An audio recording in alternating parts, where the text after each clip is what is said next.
Многочисленные свидетельства, в том числе корпоративные документы, веб-сайты подрядчиков и фотографии, указывают на то, что тестовая трасса Volkswagen, построенная в Турфане, Восточный Туркестан, была построена с использованием принудительного труда уйгуров. На самом деле, согласно отчету Sky News, опубликованному в 2021 году, заключенных концлагерей продают в интернете желающим компаниям партиями от 50 до 100 человек. В отчете, опубликованном во вторник немецкой газетой Handelsblatt, в сотрудничестве с известным исследователем прав человека Адрианом Зенцем, Volkswagen использовал принудительный труд уйгуров при строительстве совместно с китайской автомобильной компанией SAIC испытательного трека для своих автомобилей. Мюнхенская конференция по безопасности началась сегодня при участии китайской делегации. Энвер Джан, президент-основатель инициативы Ильхама Тохти, со вчерашнего дня проводит демонстрации, чтобы привлечь внимание лидеров, присутствовавших на конференции геноцида уйгуров. 60-я Мюнхенская конференция по безопасности является одной из важнейших платформ международной обороны и безопасности и началась 16 февраля 2024 года. Конференция, которая проходит в отеле Байерис Херхоф в Мюнхене, продлится до 21 февраля.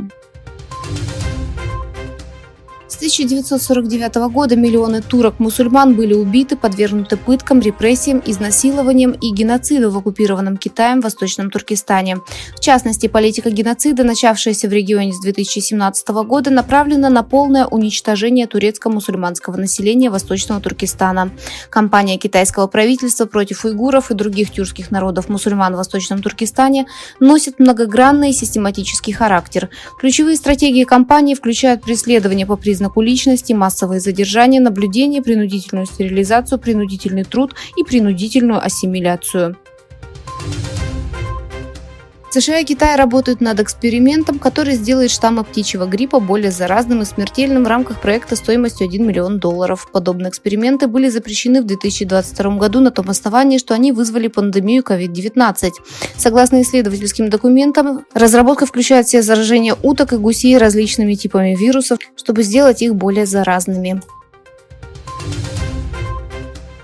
Министр иностранных дел Китая Ван И встретился со своим американским коллегой Энтони Блинкеном на 60-й ежегодной встрече, состоявшейся в Германии.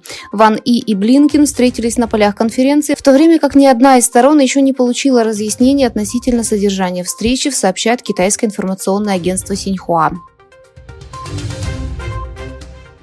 Китайское рыболовное судно, преследуемое береговой охраной, затонуло недалеко от контролируемого Тайванем острова Цзиньмэнь, находящегося в конфликте за суверенитет с Китаем. Из 4 китайских рыбаков, находившихся на тонущей лодке, 2 были спасены, а 2 утонули. В своем заявлении китайское управление по связям с Тайванем осудило тайваньское руководство за инцидент, приведший к гибели рыбаков, и потребовало расследования.